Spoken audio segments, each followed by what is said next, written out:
Zachariah Jackson, BASA News. Well, I'm in the city of Newark, and it's that time. You know, we lost Congressman Payne Jr. A few months ago. Of course, his seat now is vacant.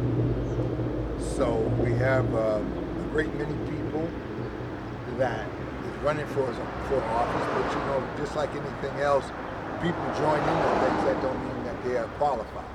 But today I'm standing with Alberta Gordon. That's me. All right.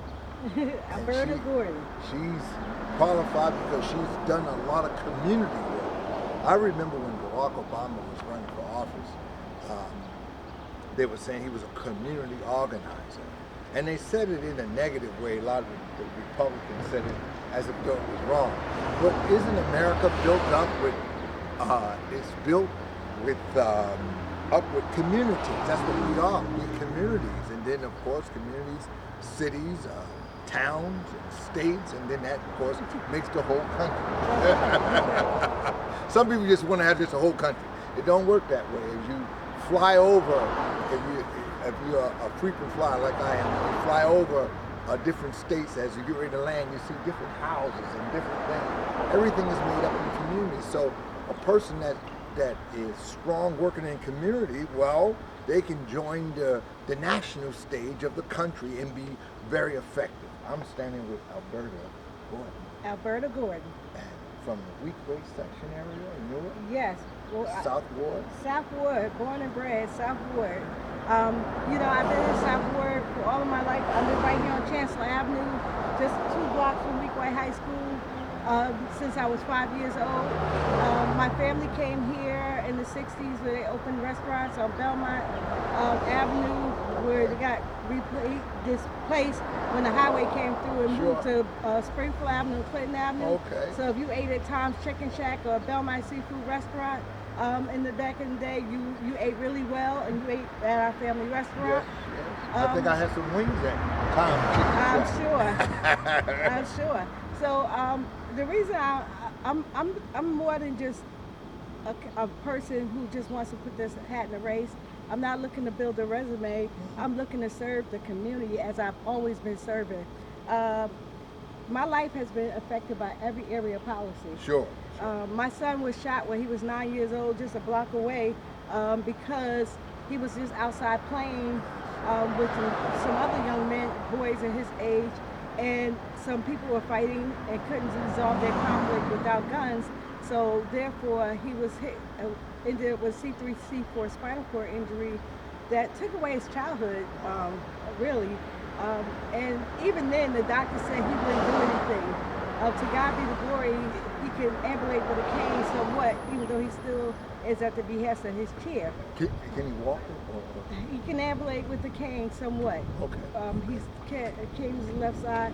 Originally diagnosed quadriplegic, he's now more hemiplegic. Wow, okay. God But, bless. you know, it was a 15-year stint in the making to get him to that point. Sure. And so my brother, Donald Gordon, who lives right here at the Weekway High School, he's famous for being a Indiana Bulldog because he ended up going to Shabazz his senior year, but he played football for both of them.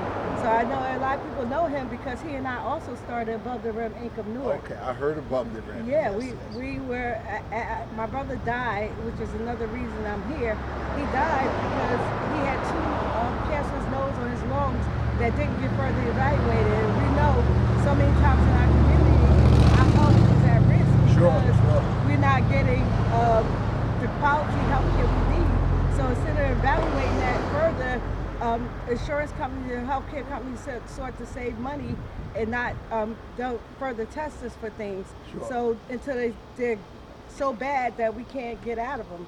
So we really want to work on that. I know Donald Payne was already working on some of that, so it's something I can continue.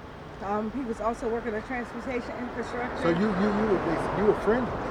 I was very good friends with Donald Payne. Donald Payne was Donald Payne Sr. and Jr. But we actually talked about Jr. Yes, that's right. Donald Payne Jr.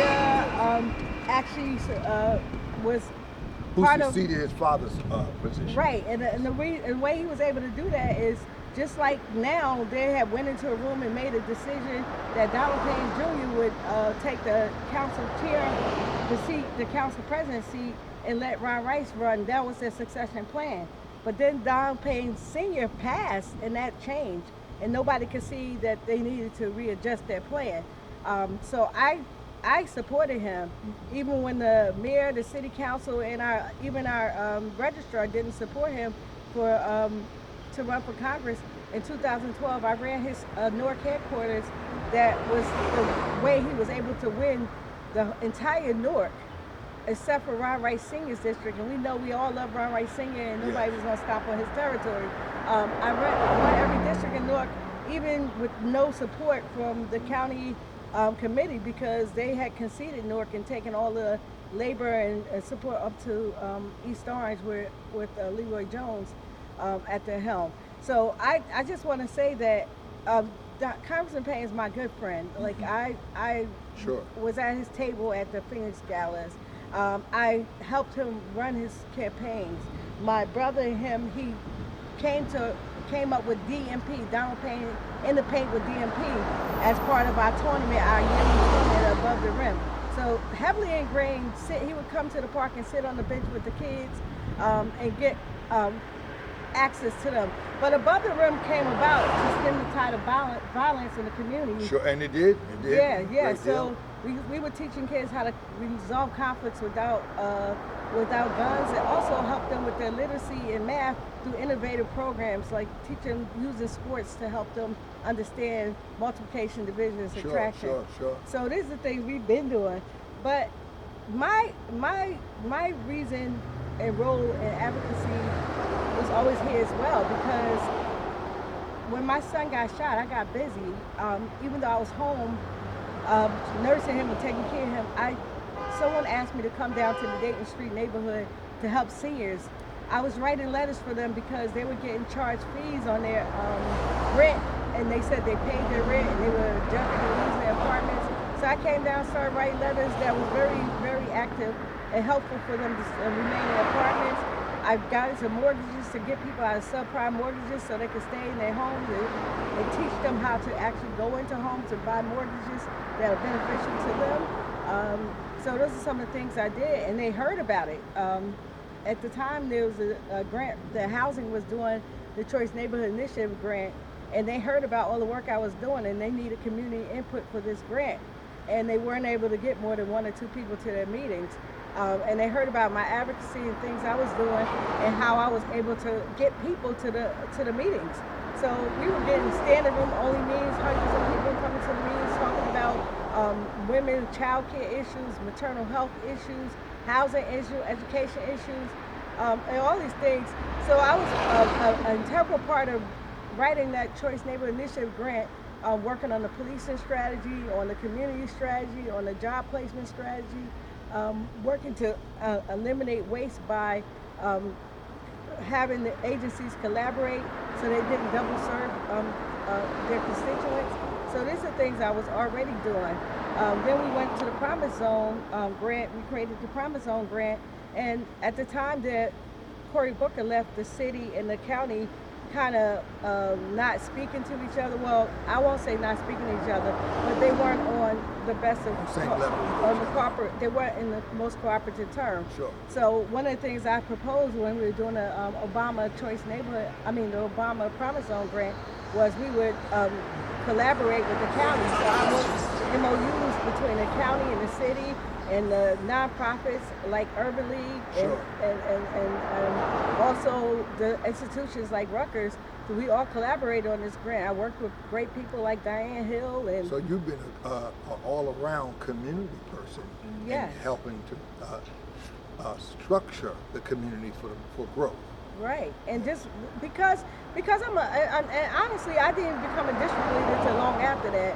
And Sure. people think community organizing district leaders, we do the most work. Yes. I really think that district leaders should get a stipend because we have to run our own meetings, especially if they consistently have meetings Sure. and bring the community and report out to the commission and to our elected officials on a regular basis, because they do the yeoman's work. We're in the community, we're touching the people. That's what I love about this area. Well, you know, you're hands-on. Yeah, hands-on. And let me say that this interview here with BASA News was in the making for about 2 weeks. And then the other day, I'm riding up Chancellor Avenue, and the young ladies out here giving out flyers. So I stopped and she gave me a flyer, and I said, hey, this is the person I'm supposed to interview. So of course I got your number and called you and everything. So, you know, it's like, it's not just you, it's like a whole family movement to help change in the community and build the community. Right, it's a family community. When I say family, I mean this whole family, right? We have people who work with me in the neighborhood. We have people who work with me in the Central Ward. We have people who work with me all over. And personal family, personal support, right? Personal family support, as well as people who are coming on because they love this movement, right? They love the idea of being able to have choice. There's people who are right now saying to me, "I never voted, but I'm gonna vote for you," and that's what I love. Because that's the thing I'm saying. Not so much for this election, but for the general. We need people who can excite the voters and bring them out. And I have a base of young people. I have 3 children, ages 21 to 30, plus nieces and nephews 40, that 40 category, that are getting excited because I'm in the race and telling their friends to come out and vote for me. And so we need that, especially in November when we're up against a person who is seeking to get rid of the democratic process. So we really need that. New pools of people, new persons where we can get source funds for campaign donations to help my candidates be successful. All those things I have going on. So I'm asking people to vote for me because I am with the people, for the people, by the people. I work with Gail Muhammad, who always said, when we fight, we win. I know we can win. We can win this race. There's never been more than 35,000 votes cast for Donald Payne in any election. There's 700,000 votes in this district and 70,000 in the county itself. So I know that we can win. So if you think, even if you think I can't win, vote for me. Because that means you think they already got enough votes. So that's all I'm saying. You know, and like anything else, you touched on about the general election, which is important for the president. Just like I said earlier, the country is made up of states, towns, cities, and community. The community fits into that. So I use that analogy to say that you also have to vote for the common election with people that's running for Congress, running for mayor, running for senator and stuff of that nature. Don't some people just wait to the presidential election to vote? Oh no, they can't wait. This is really important, especially the special election, because right now there's nobody in Donald Payne's seat. I can go in there and be ready right day one because I actually worked with him on some of the transportation infrastructure because I actually sat on some of the planning sessions at the NJTPA when we were talking about the rail extension project, bringing the path all the way to the airport, and also did New Jersey. Which you did. Right, and I did the New Jersey transit study that informed that the people in that community were disadvantaged because they didn't have it. So I'm always advocating, even went after Christie's Medicaid waiver and got collaboration from POP and A. Philip Randolph and these organizations and all the seniors. We wrote 10,000 signatures to the Obama administration to get Christie to get rid of that Medicaid waiver because grandparents are taking care of grandkids. So being a community organizer, it puts you very close to the people and understanding of their needs. Like right now, I know that there's no affordable houses. I've gone shopping for an apartment with young people who can't afford an apartment because it costs $2,200 for less than 400 square feet, and you got to qualify for a mortgage to even get in the building. 2.5 times your rent and income and high credit scores. So I'm telling young people. We need to get active, we need to get active because the things that affect them are not being dealt with. And we also have this gap where we're talking about economic development, right? I think the federal government, the state has tried so many times to ingrain the minority women enterprises and also other affinity groups into this process, but they're having such a hard time. There's such a large gap. It should be 30% of the contracts, and we're not getting barely 7%. So I think the federal government can go further and put some federal programs around helping small and emerging businesses get access to capital, insurance pools, so they can afford the insurance requirements that's required to get involved in government contracts, and also using blockchain and new technologies to speed up payment processes is very important. So these are things that I think we need to work on right away. And these are the things that you're going to bring to the table I can bring when to you the table. sitting in Congressman That's Payne right. Jr. seat. That's right, because my 22 years experience in healthcare and my 22 years experience in technology is coupled with my small business experience as a small business owner. I already sit at these tables and work with major federal organizations like CMS, DOJ, HUD. So I already know how these organizations work, how to deal with them, as well as working with the executive level of these major corporations on healthcare issues, on quality care, how to reduce costs, how to improve processes, and how to increase their revenues. So I'm ready day one to go in this office and be ready to do the work. So I'm asking everybody here, please, please, please, vote for me. I'm asking for your vote, just like we did in the old day. We didn't just tell you to vote, we asked for your vote, and we wanted to earn your vote. I'm looking to earn your vote.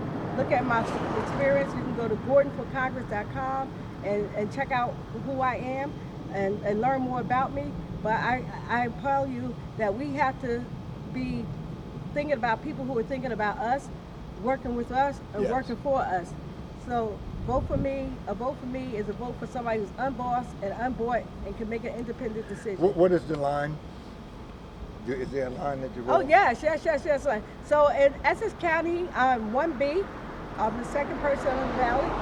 In Hudson and Union County, 1K. And the Bible says, last shall be first, the first shall be last. So let's remember that. I'm the last one in the line. Please vote for me, and I appreciate your vote. And I will also always look to serve you the best as possible before serving myself. Okay. Well, Zachariah Jackson, BASA News. Good morning.